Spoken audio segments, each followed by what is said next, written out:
Turning now to our top story, debt-ridden Greeks have been clashing with police as their parliament approves a new and deeply unpopular property tax. We're joined now by Godfrey Bloom, a British Euro MP for the UK Independence Party. Thanks very much for being with us, sir. So we've heard that the Greeks no longer, some of them say they don't even want to be saved from defaulting, thinking they'd be better off that way. What's your take? Well, of course, even the British people now are beginning, the Greek people are beginning to understand that they will be better off by defaulting. And what we need to do, the rest of the European Union, the Eurozone, and indeed the IMF, is to help them in a stable, controlled default in the same way they must default as Argentina did in 2002, only without a complete and total collapse, done in a structured way with the help of the IMF. When Argentina defaulted in 2002, everybody walked away and left them to their own devices. What we need is a structured default. It's the only way it can possibly turn out.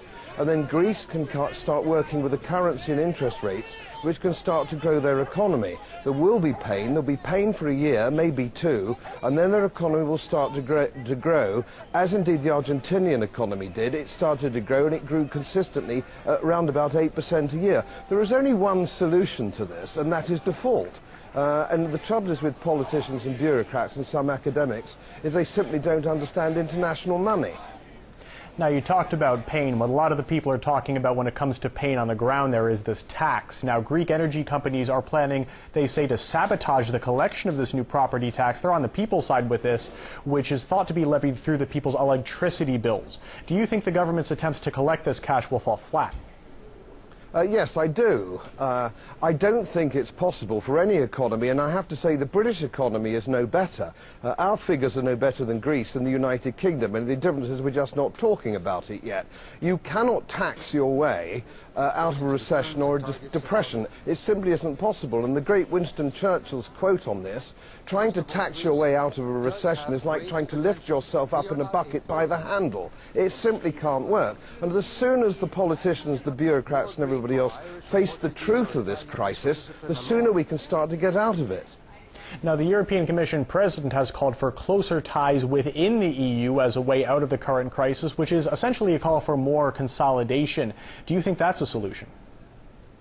Of course, this whole project is about tightening and centralising control in what is a very statist and Soviet style of government. The Commission is not an elected body, it's unelected bureaucrats. As a parliamentarian, I'm only an amending chamber, so there's no concept of democracy in this place, it's a veneer. Now, what you have here is the problem. If you're going to centralise fiscal policy, and you're going to do the sort of things that you need to rescue the Euro project, it has to have some sort of political legitimacy, and of course there isn't. The Greek people don't want to be a member of it, the French people voted against it, the Dutch people voted against it. They won't give the United Kingdom people a vote on it because they know which way the vote would go.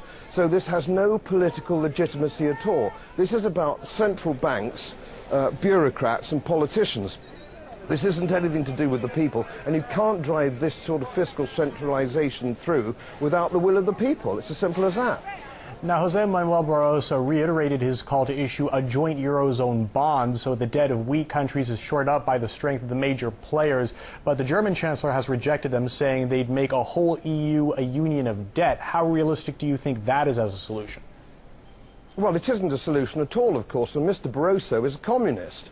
He started his career as a communist. I've been 35 years in financial services. I'm a professional economist. There's no point in me taking the slightest bit of notice of Mr. Barroso. He hasn't a clue. No, what we need to do is to get national governments, democratically elected, back to running their own economies. The European Union isn't part of the solution here. The European Union is part of the problem. It's the European Union and the Eurozone which has created this terrible, cataclysmic problem. So no, it's not part of the solution. Mr. Barroso least of all. All right, Godfrey Bloom, British Euro MP for the UK Independence Party, not mincing your words. Thanks for your perspective.